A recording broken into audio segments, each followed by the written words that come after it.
So we're going to step outside of Camtasia for a minute here, and we're going to look at a couple of websites where you can find free stock photos and videos, as well as music and even sound effects. So there are a number of different sites that you can go to. I'm just going to show you a couple to give you an idea of how they work, and then you can do your own research and decide what sites work best for you. So we're going to start with the website Pexels, and to go there all you need to do is type Pexels, Pexels.com, and it will take you to this page here. So it's very intuitive. Right here you have a search bar in the middle, and you can, as it says, search for free photos. Now there is this caret here, and you can click that and you can go down and search for free videos as well. So you have both of those options. So if you scroll down without entering anything into the search bar, it will just give you some random stock photography or video that just gives you a cross section of what they have. But if you know what you want to look for, you can go to the search bar and type in anything. And if they have photos under it, they will appear. If not, it'll say that that search is invalid. So for our purposes here, let's say that we want some stock photos showing a piano teacher and piano students. So we would type piano teacher and student and then hit return, and we will get a selection of what they have under those keywords. And you can see they have quite a variety of different kinds of people in different venues with different backgrounds. And so you can scroll through here until you find something that you like. Same thing can be done with videos. We can go back, and instead of photos up here, we can go to videos. And then if we wanted to search for the same search results, we would just hit search again. And now we've got videos. And if you hover over a video, it'll give you a preview so that you can see what's going on.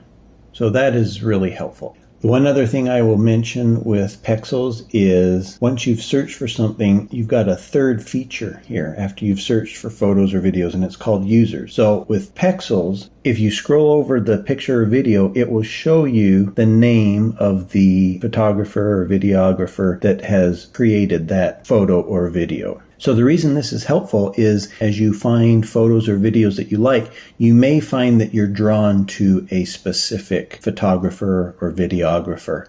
In that case, you can come up here to users, click on that, and then it will show you the actual users. So let's say we want to find a particular photographer. So if you know the name of the photographer or videographer that you want, you can come up here and type the name. So I've typed the name of the individual that I'm looking for, but you'll notice that anywhere either the first or last name shows up in another person's name, they'll be there as well. So you can see here these individuals all have the same first name. Here's the actual individual we're looking for, but you come down and you're going to see a lot more with the same first name, and then you'll also see some with the last name. So the one that you're looking for should probably come up early in your search, but that's a way that you can then go in to the individual if you've liked photos or videos from that person in the past, and then you can go in and see their whole portfolio or gallery. So that's a brief overview of Pexels. I want to show you one other site, and this one's called Pixabay, and you just go to Pixabay, Pixabay.com. And this is another place where you can get free stock photography and video. But you can also search for other things as well. If you come down here to the submenu, you'll see you've got photos and videos, but you've also got illustrations, vectors, music, sound effects, and GIFs. Now this is one reason I like Pixabay, is it has a lot of things you can search for. So for example, let's click on music here. And let's say we need some background music for an intro for our recital. And let's say we want it to sound inspirational. So we can type in inspirational, and it will come up with options that you should be able to find music for here. So let's just go to inspirational music. And then it will load a series of music that you can actually play and see if it's what you want. So we could take this one here, just hit the play button.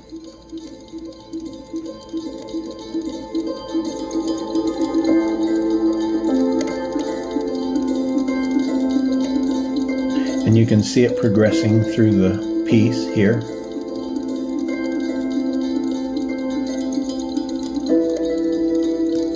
And so that gives you an idea of what the piece is. And then you can go through and quickly review. Some of them you can tell within the first few seconds whether it's a good match or not. Here, let's try one more here.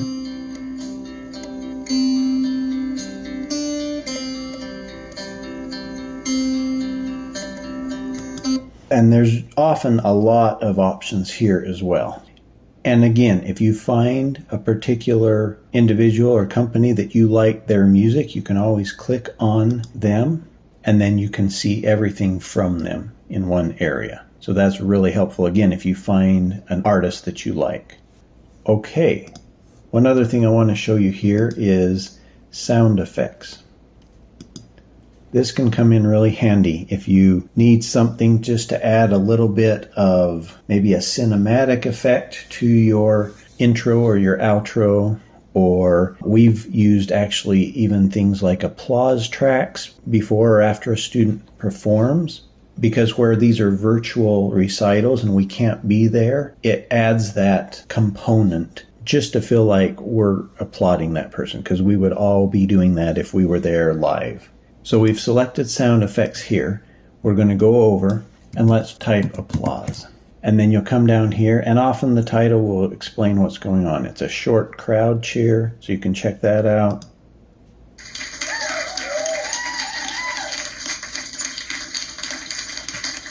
Now maybe that sounds a little bit too wild or rowdy for a recital. You can come down and maybe try this audience applause big theater.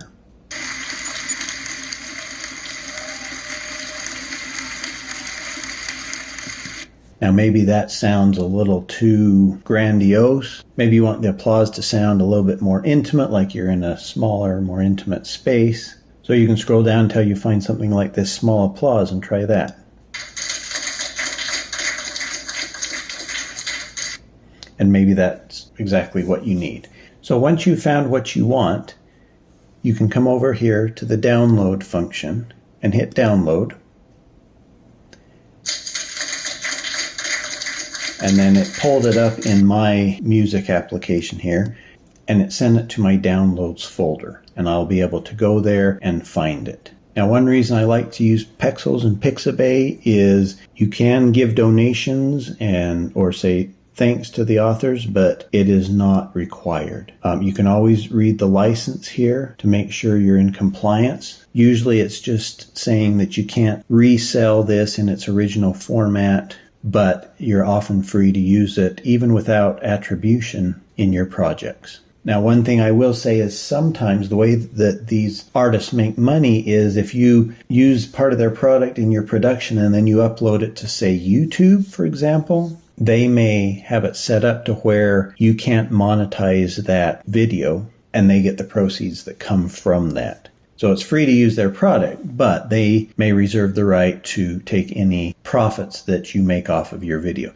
Others will share the profits, and others won't even take your profits. So it just kind of depends on the artist, and I also think it depends on what percentage of their, especially with music, what percentage of the piece you're using. So with music, it seems to be the most restrictive. Usually there's not a lot of problems using the photos or videos or sound effects, but the music, there can sometimes be constraints there where you may have to share your profits on your video. But if you're just making these like we do for presenting recitals or creating other tutorials for your studio, you probably won't run into that problem. So that's how you download a sound effect. Let's go back and just show you quickly how to do it with photos. And let's just type piano.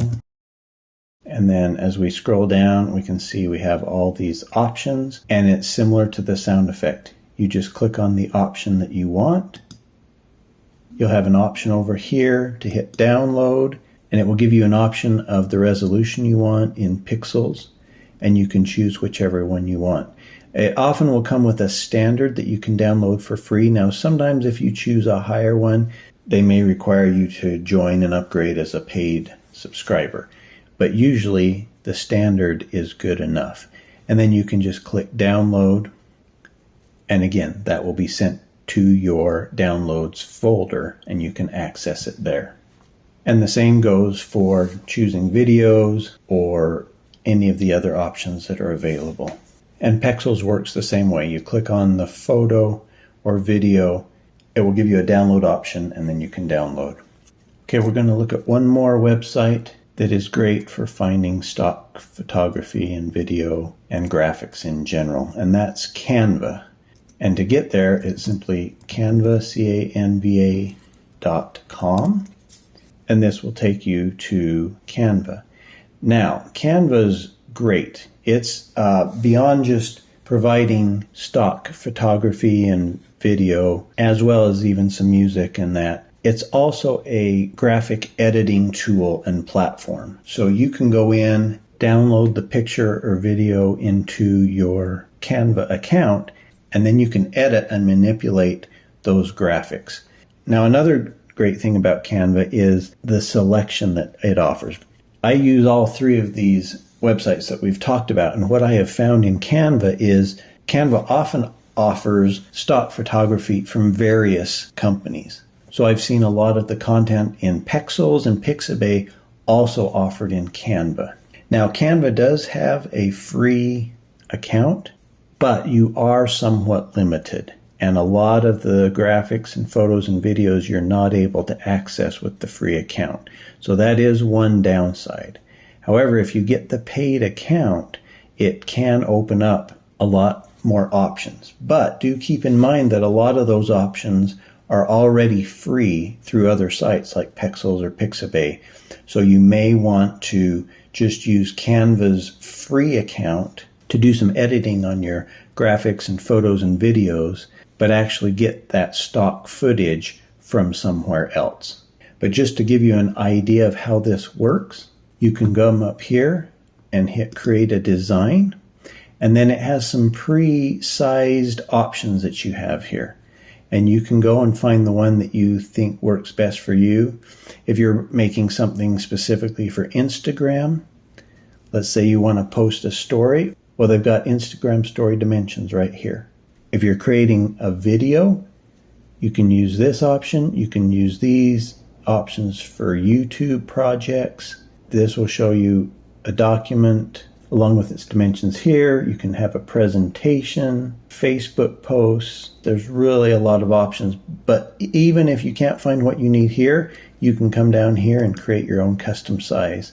And it will give you options here. You can do the width and height in pixels, inches, millimeters, centimeters. So there's a lot of ways that you can put this together. Let's say we want to make something for YouTube. So I know that those ratios are 1920 by 1080 pixels. I would then create a new design. It would bring me here to the page where I can add graphics and video, and I can add pages as I need to. And then over here, you've got all sorts of things. You've got some design templates that you can look at. If you need some help getting started, you can go straight to elements and find specific graphics. Again, let's say you want to find a piano. It will come up with various options. You can look at all, you can look at just the graphics. Those would be like artistic design, non-photos, non-videos. You can go to photos, videos, and then there's other options like audio. But the audio in Canva is somewhat restrictive, so I'm not going to talk about it here. I would suggest getting your audio from Pixabay over Canva. So let's say we want to pull one of these over, that we're in the video mode. We can just click that, it will come over here, and then it will play.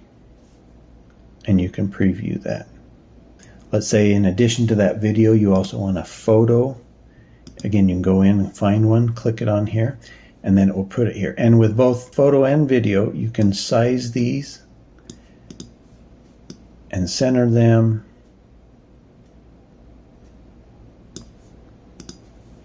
And then you have options up here. You can edit the photo, and there's a lot of editing options. You can remove backgrounds. You can even insert, in this case, like a different flower than you originally had. You can blur, you can change the focus, you can add shadows, and a lot more. These are just a few of the options. So that's something you can go in and just play around with. You can flip the graphic in different ways if you need it changed. You can change the transparency, add animations, and half the fun is just experimenting. So once you've got what you want together, then you can go up here to share, and then if you scroll down, you can come here to download, and then you'll have options as to how to download. Because this has a video in it, it's already given us the option to download all of this as a video.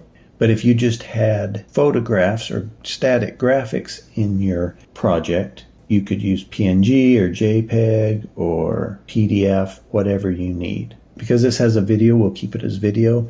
And then you can decide if you want to download all the pages or just some. You can go through and check those. And it will give you some customizations. Do you want to download it as separate files, or do you want them all in one folder? You can save your download settings.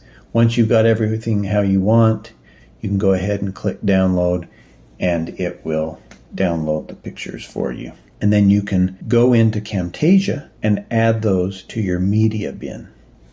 So there's a brief overview on how to use a couple of different platforms to help you find free stock photos, videos, music, sound effects, etc. That you can then incorporate into your video editing. And this can be a lot of fun, and the sky can really be the limit as you have fun putting different collages together or adding music or sound effects to some great photos or videos that you've downloaded. It can really just be a fun way to create and really bring your recital to life and help make it fun and exciting and entertaining for watching.